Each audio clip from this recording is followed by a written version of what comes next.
नमस्कार, रूबरू देख रहे हैं। मैं हूं आपके साथ शिवानी रतूर। उत्तर प्रदेश में कथित अवैध धर्मांतरण से जुड़े मामलों को लेकर एक बार फिर बहस तेज हो गई। आरोप है कि कुछ संगठित समूह लोगों को अलग अलग तरीके के लालच, दबाव या छल कपट के जरिए से धर्म परिवर्तन के लिए प्रेरित करने की कोशिश कर रहे हैं। वहीं ऐसे मामलों में प्रेम संबंधों, आर्थिक सहायता, सामाजिक प्रभाव और धार्मिक गतिविधियों को लेकर भी विवाद सामने आते रहे। हालांकि हर मामले की सच्चाई जांच के बाद ही साफ होती है और सभी आरोप अदालत में साबित होना बाकी होते हैं। लेकिन इस बीच प्रशासन का कहना है कि कानून के विरुद्ध होने वाले किसी भी गतिविधि पर सख्त कार्रवाई की जाएगी। जैसे कुछ कट्टरपंथी मौलाना जबरन धर्म परिवर्तन करवाते हैं। सवाल ये है कि क्या ये केवल कुछ अलग अलग घटनाएं हैं या फिर इसके पीछे कोई बड़ा नेटवर्क एक्टिव है। तो क्या कुछ चल रहा है, कैसे जाल बिछाया जा रहा है, आइए जानते हैं विस्तार से। अवैध धर्मांतरण मामलों पर बढ़ी बहस। लखनऊ के पारा थाना क्षेत्र में एक युवती ने युवक पर पहचान और धर्म छिपाकर प्रेम जाल में फंसाने, शादी का झांसा देकर दुष्कर्म करने और धर्म परिवर्तन के लिए दबाव बनाने का आरोप लगाया। पीड़िता की शिकायत पर पुलिस ने आरोपी और उसके परिजनों के खिलाफ मामला दर्ज कर जांच शुरू कर दी। तो क्या कुछ हुआ है पूरे मामले में, देखिए रिपोर्ट। पुलिस ने कई धाराओं में दर्ज किए मुकदमे। यहाँ एक युवती ने युवक पर गंभीर आरोप लगाए। पीड़िता का कहना है कि युवक ने अपनी पहचान और धर्म छिपाकर उसे प्रेम जाल में फंसाया, शादी का झांसा देकर लंबे समय तक उसका शोषण किया और इस दौरान उससे पैसे और जेवर भी हड़प लिए। पीड़िता का कहना है कि करीब 1.5 साल पहले उसकी मुलाकात आलमबाग के रहने वाले जुबेर से हुई थी। उसने अपना नामकरण बताया था और हिंदू होने का दावा किया। आरोपी ने पहले दोस्ती की, फिर शादी का भरोसा देकर युवती को प्रेम जाल में फंसा लिया।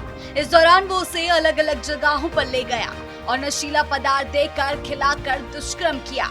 आरोप है कि उसने आपत्तिजनक वीडियो भी बना लिए और बाद में यौन शोषण करता रहा। और जब युवती ने शादी का दबाव बनाया, इसी बीच जांच पड़ताल में उसे पता चला कि करण का असली नाम जुबेर है। इसके बाद आरोपी शादी से बचने लगा और साफ साफ लड़की का आरोप है कि बिजनेस में इन्वेस्टमेंट और बाकी जरूरतों का हवाला देकर आरोपी ने उससे कैश और जेवरात भी लिए, जिन्हें वापस नहीं किया। पीड़िता का आरोप है कि जब उसने शादी की बात की तो आरोपी और उसके परिजनों ने उस पर धर्म परिवर्तन का दबाव बनाना शुरू कर दिया। उसे बुर्का पहनाने के लिए मजबूर किया गया। धर्म परिवर्तन करने पर 12 लाख रुपए दिलाने का लालच दिया गया। जब उसने विरोध किया तो उसके साथ मारपीट की गई और जान से मारने की धमकी दी गई। इसी के साथ वीडियो वायरल करने की धमकी दी गई। पुलिस के मुताबिक पीड़िता की शिकायत के आधार पर जुबेर और उसके परिजनों के खिलाफ अलग अलग धाराओं में केस दर्ज किया गया है। पीड़िता का मेडिकल कराया जा रहा है और मजिस्ट्रेट के समक्ष उसके बयान दर्ज कराने की प्रक्रिया भी शुरू कर दी गई।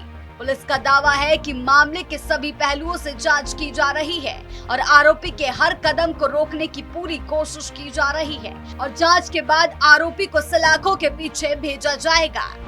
प्रशासन का सख्त संदेश। फतेहपुर के गाजीपुर कस्बे में चंगाई सभा की आड़ में कथित धर्मांतरण का मामला सामने आया। शिकायत मिलने के बाद पुलिस ने जांच शुरू कर दी। मुख्य आरोपी के खिलाफ उत्तर प्रदेश धर्म परिवर्तन प्रतिषेध अधिनियम के तहत मुकदमा दर्ज किया गया। मामले में बाकी लोगों की भूमिका की भी जांच की जा रही है। क्या कुछ हुआ है पूरे मामले में, देखिए रिपोर्ट। कानून से खिलवाड़ बर्दाश्त नहीं। फतेहपुर में एक बार फिर गरीब हिंदू परिवार को प्रलोभन देकर धर्म परिवर्तन कराए जाने का मामला सामने आया, जहां हिंदू परिवारों को एक कमरे में बाइबल के जरिए से धर्म परिवर्तन कराए जाने पर हिंदू संगठन के लोगों ने वहां पहुंचकर हंगामा काटा। धर्मांतरण के खेल को बंद करवाकर मुकदमा दर्ज करवाया। ये पूरा मामला गाजीपुर कस्बे का है, जहां चंगाई सभा की आड़ में धर्मांतरण का खेल चल रहा था।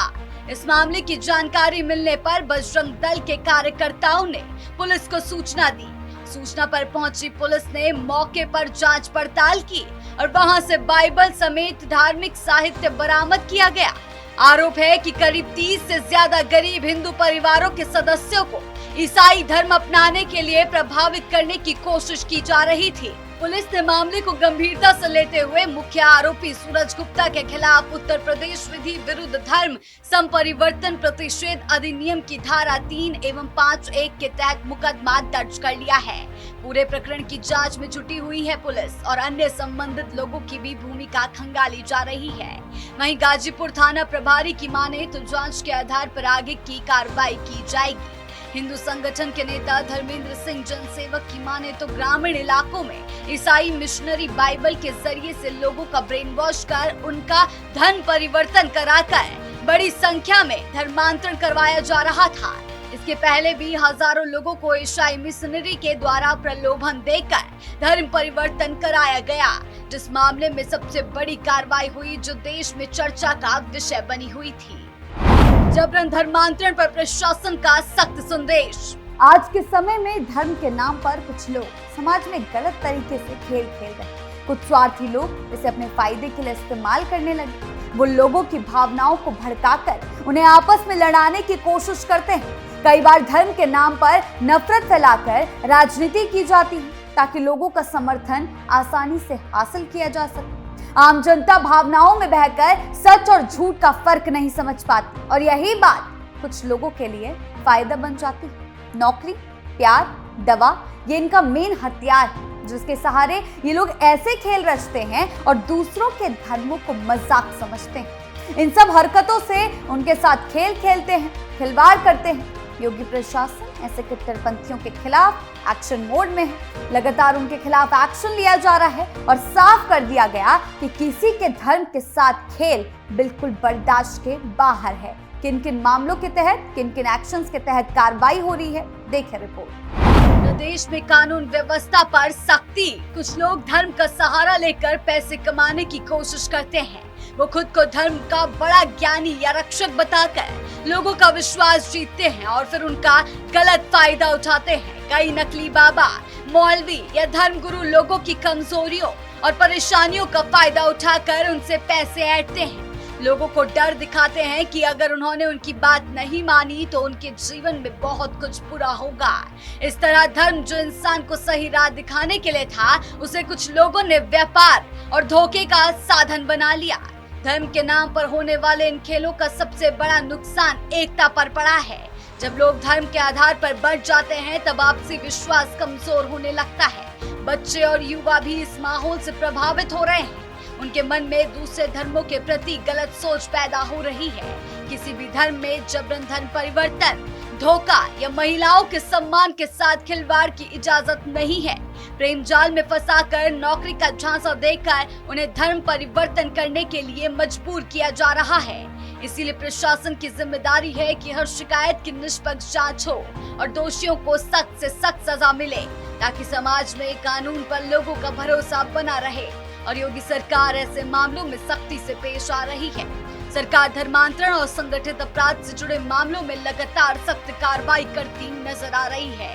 योगी सरकार की नीति साफ है कि किसी भी व्यक्ति को धोखे, दबाव के जरिए धर्म बदलने के लिए मजबूर करने वालों को बख्शा नहीं जाएगा। योगी सरकार लगातार ये संदेश देने की कोशिश कर रही है कि प्रदेश में कानून व्यवस्था से खिलवाड़ बिल्कुल बर्दाश्त नहीं होगा। महिलाओं की सुरक्षा से समझौता करने वालों, धर्म के नाम पर समाज को बांटने वालों के खिलाफ कठोर कदम उठाए जाएंगे। प्रशासन का कहना है कि हर शिकायत की निष्पक्ष जांच होगी और दोषी पाए जाने पर कार्रवाई की जाएगी ताकि प्रदेश में कानून का राज कायम रहे और समाज में सुरक्षा और विश्वास बना रहे। फिलहाल उत्तर प्रदेश में सामने आए ऐसे मामलों ने धर्मांतरण, महिलाओं की सुरक्षा, कानून व्यवस्था को लेकर बहस को तेज कर दिया है। हर मामले की जांच, सच्चाई की जांच और अदालत की प्रक्रिया के बाद ही सामने आएगी। लेकिन इतना जरूर तय है कि धोखे, दबाव, प्रलोभन या किसी भी प्रकार के दुष्कर्म के जरिए किसी व्यक्ति की स्वतंत्रता, उसके अधिकारों के साथ खिलवाड़ कानूनन अपराध है और धर्म के साथ खेल खेलने वालों को बख्शा नहीं जाएगा। सरकार और प्रशासन का कहना है किसी भी धर्म के नाम पर अवैध गतिविधियों, महिलाओं के उत्पीड़न या सामाजिक सौहार्द बिगाड़ने की कोशिशों को बर्दाश्त नहीं किया जाएगा। ऐसे में जरूरी है हर शिकायत की निष्पक्ष जांच हो, दोषियों पर सख्त कार्रवाई हो और निर्दोष लोगों के अधिकारों की भी पूरी रक्षा की जाए। कानून का मकसद किसी धर्म विशेष को निशाना बनाना नहीं है, लेकिन बल्कि नागरिकों की सुरक्षा है, सम्मान है, संवैधानिक अधिकारों को सुनिश्चित करना है। और इसी संतुलन के साथ प्रशासन प्रदेश में कानून का राज कायम रखने और समाज में विश्वास बनाए रखने का संदेश दे रहा है और ऐसे लोगों पर सख्त से सख्त कार्रवाई की जा रही है। आपकी इस मामले को लेकर क्या राय है, हमें कमेंट सेक्शन में जरूर बताएं। धन्यवाद।